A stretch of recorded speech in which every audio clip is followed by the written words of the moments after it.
வணக்கம் அன்பு நண்பர்களே, வாழ்க வளமுடன். மனவளக்கலை இந்த புக்ல இருந்து, வேதாத்ரி மகரிஷி அவர்கள் இந்த புக்ல இருந்து, எண்ணம் ஆராய்தல் அப்படிங்கிற சாப்டர்ல இருந்து இந்த பகுதியை நம்ம பார்த்துட்டு இருக்கோம்.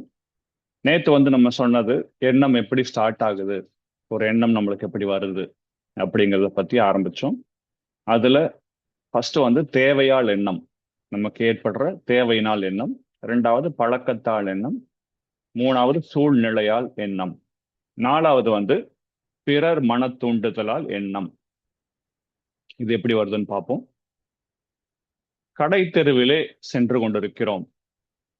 ஒருவர் தள்ளுவண்டியிலே மாம்பழம் விற்கிறார். கூவி நமது கவனத்தை ஈர்க்கிறார். முதலில் விலையை மட்டும் விசாரித்து வைப்போமே என்று தோன்றுகிறது. விசாரிக்கிறோம். விலை மலிவாக தோன்றுகிறது. ஒரு அரை டஜன் வாங்குகிறோம். வாங்கியாயிற்று. வீடு நோக்கி சென்றவாறே சிந்தனையை ஓட்டும் போது நெஞ்சில் ஒரு உறுத்தல் ஏற்படுகிறது. ஏன் வாங்கினோம்? வீட்டில் பிள்ளைகள் இல்லையே. ஊருக்கன்றே போயிருக்கிறார்கள். மனைவிக்கும் ஜலதோஷம் ஆயிற்றே. நமக்கோ ஒரு மாம்பழம் போதும். மற்றபடி மாம்பழத்தின் மேல் தனி மோகமும் கிடையாது. பின் ஏன் வாங்கினோம்? ஒரு காரணமும் பிடிபடவில்லை. தேவையில்லை, பழக்கமும் இல்லை.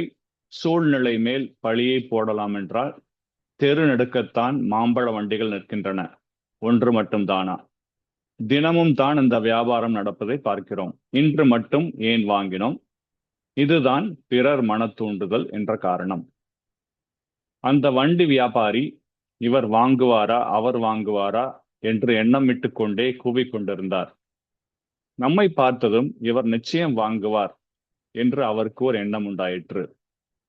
நீண்ட நேரமாக அவருக்கு வியாபாரம் ஆகவில்லை.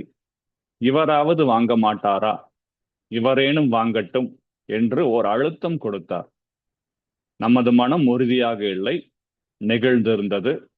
மாம்பழம் வாங்கலாம் என்று ஓர் எண்ணம் மனதில் தோன்றியது. அந்த எண்ணத்திற்கு இடம் கொடுத்து அதனை செயல்படுத்தியும் விட்டோம்.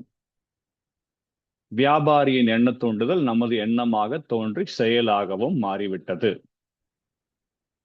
இதுதான் பிறர் மன தூண்டுதலால் வர்ற எண்ணம். இப்படிதான் நம்மளுக்கு பல எண்ணங்கள் அடுத்தவங்களோட தூண்டுதலால் வருது.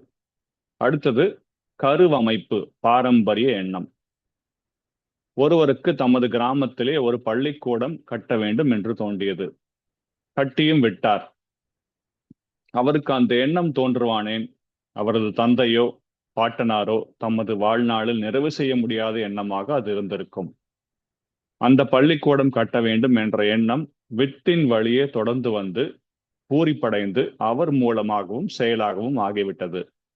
இது போன்று காரணம் கூடிய எண்ணங்கள் பாரம்பரியத்தினால், கருவமைப்பினால் தோன்றுவையாகும். நம்மளோட அப்பா அம்மா தாத்தா பாட்டியோட அன்ஃபுல்ஃபில்ட் டிசையர்ஸ், அது நம்மளுக்கு எண்ணமா ஒரு சில செயல்கள் நம்ம பண்ணுவோம். இதுக்கு அடுத்தது வரதான் ரொம்ப ரொம்ப முக்கியமானது, தெய்வீக சமுதாய எண்ணம். இதே உதாரணத்தை மீண்டும் எடுத்துக்கொள்வோம். அவருடைய மூதாதையருக்கு அந்த மாதிரி எண்ணம் இருந்ததில்லை என்று வைத்துக் கொள்வோம். பின் எப்படி இந்த பள்ளிக்கூடம் கட்ட வேண்டும் என்ற எண்ணம் அவருக்கு தோன்றி கட்டியும் விட்டார். அவர் ஊரில் பள்ளிக்கூடம் இல்லாத குறை பலர் மனதில் தோன்றிக் கொண்டிருந்திருக்கும். நம் ஊரிலும் ஒரு பள்ளிக்கூடம் கட்டப்பட்டால் என்று அவர்களது எண்ணம் ஓடியிருக்கும். சிலர் மனதில் கட்டியாக வேண்டும் என்ற எண்ண எழுச்சியும் கூட வந்திருக்கலாம். ஆனால் செயல்படுத்தக்கூடிய துணிவு, வசதி, வாய்ப்பு அவர்களுக்கு இல்லாமல் போயிருக்கலாம். இந்த எண்ணம் எல்லாம் ஒன்று சேர்ந்து இவர்தான் இதுக்கு ஏற்ற ஆள் என்று இவர் மனதில் புகுந்து விட்டிருக்கின்றன. இதுதான் தெய்வீக எண்ணம் அல்லது இயற்கை வழிவகும் எண்ணம். தெய்வீகத்தால் தோன்றும் எண்ணம் எதுவுமே உயர்ந்ததாகத்தான் இருக்கும்.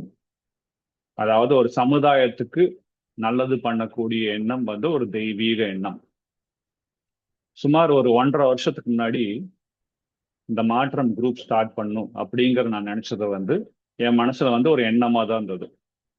ஃபர்ஸ்ட் ஒரு எண்ணத்துல தான் ஸ்டார்ட் ஆச்சு. அதுக்கப்புறம் கொஞ்சம் கொஞ்சமா அதுக்கு உண்டான ஸ்டெப்ஸ் எடுத்து செயல்கள் ஈடுபட்டு கொஞ்சம் கொஞ்சமா அதை பில்ட் பண்ணிட்டு வரோம். இதே மாதிரிதான் ஒரு 3 மாசத்துக்கு முன்னாடி பெண் சக்தின்னு ஒரு ப்ரோக்ராம் என் மனசுல ஒரு எண்ணமா வந்தது. இந்த மாதிரி சமுதாயத்துல நிறைய லேடிஸ் ரொம்ப கஷ்டப்படுறாங்க உடல் நலக்குறைவினால. அதுக்கு நம்மளால என்ன பண்ண முடியும் அப்படிங்கிற ஒரு எண்ணம் தான் வந்து பெண் சக்தின்னு ஒரு ப்ரோக்ராம் வடிவமைச்சு இப்போ அதை பண்ணிட்டு வரோம். ஸோ இன்னைக்கு நாளைக்கு வந்து இன்டர்நேஷனல் யோகா டே. நாளைக்கு இன்டர்நேஷனல் யோகா டே. அதுக்காக ஒரு ஸ்பெஷல் ஆஃபர் கொடுத்துருக்கோம் பெண் சக்தி ப்ரோக்ராம்ல. நான் உங்களுக்கு அதை அனௌன்ஸ் பண்றேன். நீங்க எனக்கு பண்ண வேண்டியது ஒரே ஒரு ஹெல்ப். இந்த வீடியோ நீங்க பாத்தீங்கன்னா கீழே ஒரு லிங்க் கொடுத்துருப்பேன். இந்த பெண் சக்தி ப்ரோக்ராம்ல வந்து ஒரு 1 வீக் ஃப்ரீயா அட்டன் பண்ணலாம். இது எப்படி இருக்குன்னு நீங்க பார்க்கலாம். அது பார்த்துட்டு உங்களுக்கு அதுக்கப்புறம் பிடிச்சிருந்ததுன்னா நீங்க அதில் ஜாயின் பண்ணிக்கலாம். ஸோ இன்றைய நாள் உங்களுக்கு இனிதாக அமையட்டும். தேங்க்யூ ஸோ மச் அன்பு நண்பர்களே. வாழ்க வளமுடன். God bless you all.